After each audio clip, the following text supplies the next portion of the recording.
In this problem, we have a mass that is put on a slope, and this slope is in a carousel. So now the mass is on a slope carousel.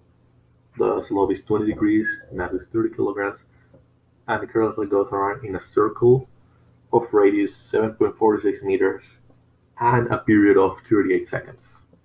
So we want to find the friction force. So that's the problem it's asking for. So very important. So here we have this free body diagram. And in order to make this problem much easier, what we do is that we'll put a coordinate axis, the y-axis and x-axis. We'll put the coordinate axis along the slope. This will simplify our calculations as you'll see in a second. So we have the gravitational force pulling downwards. We have the friction force going upwards through the slope that is preventing the mass from falling down. We have the normal force, which is perpendicular to the slope. And then this is the force, the centrifugal force that's pointing towards the center of the circle that the mass is describing.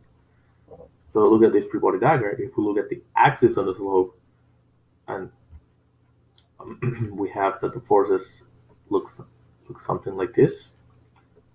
And for this, we can quickly just solve for the friction force, Fr.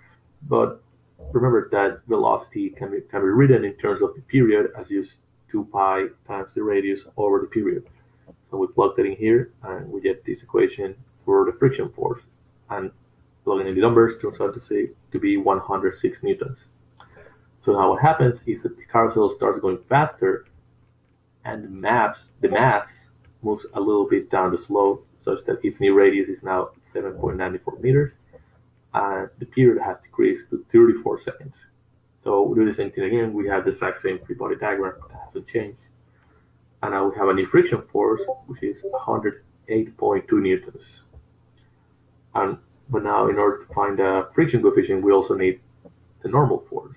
And to find the normal force, we just look at the other axis of the free body diagram, look at the vertical axis, and we can do the exact same process to solve for the normal force. And turns out to have this value, put in the numbers, and we drain 273.5 newtons. Now the friction coefficient is just the ratio of Fr with N, and it plugging in these numbers right here that we just obtained, it comes out to be 0.396.